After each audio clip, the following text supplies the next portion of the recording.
Tonsillitis एक बहुत common problem है और बहुत सारे लोगों को इससे तकलीफ होती रहती है, स्पेशली बच्चों में। तो मुझे लगा कि इसके बारे में भी आपको जानकारी होनी चाहिए। आज का मेरा जो टॉपिक है टॉन्सिलाइटिस के बारे में, मैं आज आपको बताने वाली हूँ कि टॉन्सिलाइटिस क्या होता है, टॉन्सिलाइटिस में किस तरह के सिम्टम्स या लक्षण आते हैं, टॉन्सिलाइटिस के कॉजेज़ क्या होते हैं और टॉन्सिलाइटिस को आप कैसे मैनेज कर सकते हैं। देखिए, टॉन्सिल्स जो होता है आपके मुंह के अंदर जीभ की दोनों तरफ एक ग्लैंड होता है जिसको टॉन्सिल्स कहा जाता है। जब इन टॉन्सिल्स में कुछ इन्फेक्शन हो जाता है तो उसको टॉन्सिलाइटिस बोला जाता है। टॉन्स मतलब कि टॉन्सिल्स, लाइटिस मतलब कि इन्फेक्शन या इन्फ्लेमेशन। अब जब टॉन्सिल्स में कोई इन्फेक्शन हो जाता है तो किस तरह के सिम्टम्स वो प्रोड्यूस करता है। जनरली जब टॉन्सिल्स में कोई इन्फेक्शन हो जाता है तो आपके टॉन्सिल्स जो है वो उसका साइज बढ़ जाता है, वो एकदम लाल, रेडनेस, इन्फ्लेम्ड दिखने लगते हैं। कभी कभी पस फॉर्म हो जाता है, आपको खाना खाने में तकलीफ होने लगती है, आपको पानी पीने में तकलीफ होने लगती है, आपको निगलने में प्रॉब्लम होने लगती है। उसकी वजह से आपको बॉडी एक या शरीर में दर्द, बुखार, इस तरह की प्रॉब्लम्स होने लगते हैं। और कई बार क्या होता है कि टॉन्सिल्स की वजह से आपको सर्दी, खांसी या फिर स्पूटम वगैरह, बलगम वगैरह निकलने लगता है। जब भी आपके रेस्पिरेटरी ट्रैक्ट में इन्फेक्शन होता है तो टॉन्सिल्स एनलार्ज हो जाते हैं। ये एक साइन होता है कि आपकी शरीर में कुछ इन्फेक्शन हो रहा है। तो क्या टॉन्सिल्स को निकाल देना सलूशन है? चलिए जानते हैं। जैसे कि मैंने आपको टॉन्सिल्स के सिम्टम्स बताया, अब जानते हैं कि टॉन्सिल्स किन कारणों से होता है। टॉन्सिल्स जो है वायरल इन्फेक्शन की वजह से हो सकता है, बैक्टीरियल इन्फेक्शन की वजह से हो सकता है, या फिर आपको रेस्पिरेटरी ट्रैक्ट के इन्फेक्शन की वजह से आपके टॉन्सिल्स जो है एनलार्ज हो जाते हैं। ज़्यादातर बच्चों में टॉन्सिलाइटिस का प्रॉब्लम देखा जाता है, स्पेशली लो बर्थ वेट के होते हैं या जिसका इम्यून सिस्टम अच्छा नहीं होता, उनको रिकरेंट बार बार टॉन्सिलाइटिस की प्रॉब्लम होती है और जिसकी वजह से उनको बार बार सर्दी खांसी की प्रॉब्लम बनी रहती है। टॉन्सिलाइटिस अलग अलग प्रकार का होता है, जैसे एक्यूट टॉन्सिलाइटिस होता है, क्रॉनिक टॉन्सिलाइटिस होता है, रिकरेंट टॉन्सिलाइटिस होता है, परसिस्टेंट टॉन्सिलाइटिस होता है, फॉलिकुलर टॉन्सिलाइटिस होता है। अब एक्यूट टॉन्सिलाइटिस क्या होता है? एक्यूट टॉन्सिलाइटिस वो होता है जिसमें आपके टॉन्सिल्स में अचानक से इन्फेक्शन हो गया है, जिसकी वजह से आपके टॉन्सिल्स जो है सूज गए हैं, उसमें रेडनेस आ गई है, आपको खाने पीने में डिफ़िकल्टी हो रही है, तेज बुखार वगैरह आ गया है, इस तरह के सिम्टम्स आने लगते हैं। क्रॉनिक टॉन्सिलाइटिस वो होता है जिसमें कांस्टेंट आपके टॉन्सिल्स एनलार्ज रहते हैं, इन्फ्लेम्ड रहते हैं, कुछ ना कुछ ट्रिगरिंग फैक्टर्स कांटेक्ट में आता है जब आपको सिम्टम्स प्रोड्यूस होने लगते हैं। तीसरा आता है रिकरेंट टॉन्सिलाइटिस, जहाँ पर आपको बार बार टॉन्सिलाइटिस होते रहता है, बार बार टॉन्सिल्स के इन्फेक्शन होते रहते हैं। परसिस्टेंट मतलब कांस्टेंट इन्फेक्शन बना रहता है लंबे समय से। फॉलिकुलर टॉन्सिलाइटिस वो होता है जहाँ पर आपके टॉन्सिल्स में मेवात भर जाता है, पस फॉर्म हो जाता है, तो जगह जगह आपको सफ़ेद या वाइट कलर के स्पॉट्स दिखाई देने लगते हैं आपके टॉन्सिल्स एरिया में। फॉलिकुलर टॉन्सिलाइटिस में क्या होता है कि जो टॉन्सिल्स होते हैं उसमें पस फॉर्म हो जाता है, जिसकी वजह से पेशेंट को खाने पीने में बहुत ज़्यादा दिक्कत होने लगती है और कई बार उनको लिक्विड डाइट लेना पड़ता है क्योंकि वो टॉन्सिल बहुत ज़्यादा पेनफुल हो जाते हैं और उसकी वजह से पेशेंट को बुखार आता है, सर दर्द होने लगता है, बदन दर्द होने लगता है,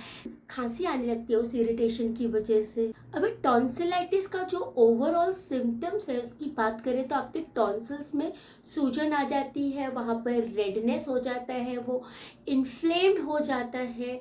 डिपेंड करता है कि किस टाइप का टॉन्सिलाइटिस हुआ है, उसी के हिसाब से उसमें सिम्टम्स आने लगते हैं। जैसे फॉलिकुलर टॉन्सिलाइटिस है तो उसमें पस वगैरह फॉर्म होने लगता है, पेशेंट को सॉलो करने में, निगलने में प्रॉब्लम होने लगता है, सर दर्द होता है, सर्दी, खांसी, गले में दर्द, गले में खिचखिच, इरिटेशन, रॉनेस, इस तरह के अलग अलग सिम्टम्स अलग अलग लोगों में दिखाई देते हैं।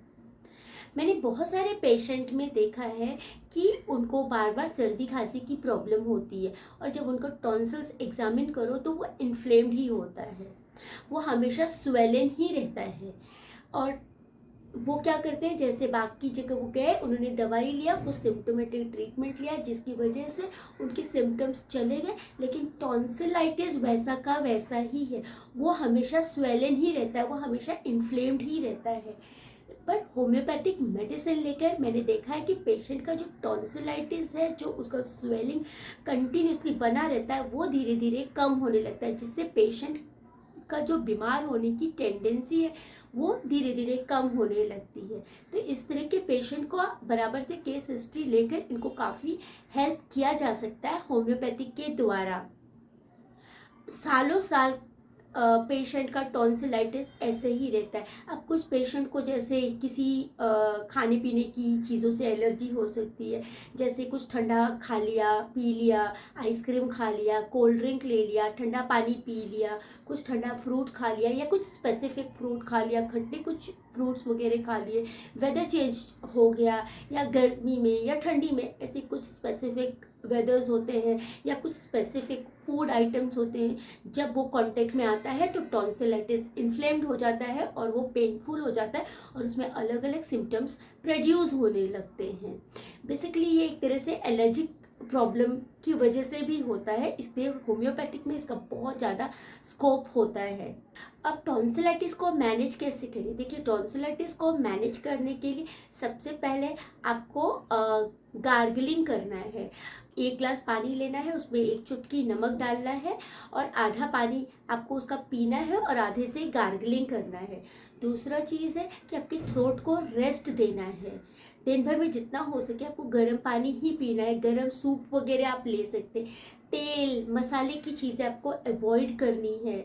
जितना हो सके रेस्ट लीजिए जब तक कि आपका इन्फेक्शन सबसाइड ना हो जाए। आप धूल, मिट्टी, इन सब चीज़ों से थोड़ा सा बचे उस दौरान।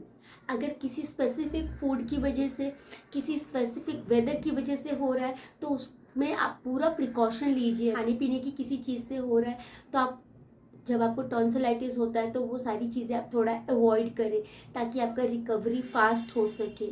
आप इसके लिए बेस्ट ट्रीटमेंट होम्योपैथिक हो सकता है, आप होम्योपैथिक ट्राई करिए। मैंने देखा है पेशेंट 4-5 साल के या 8-10 साल के टॉन्सिलाइटिस की प्रॉब्लम होम्योपैथिक से क्योर हुई है, और पेशेंट का जो बार बार रिकरेंट टेंडेंसी होता है बीमार होने का, सर्दी खांसी हो जाने का, टॉन्सिलाइटिस हो जाने का, वो धीरे धीरे ख़त्म हो जाता है।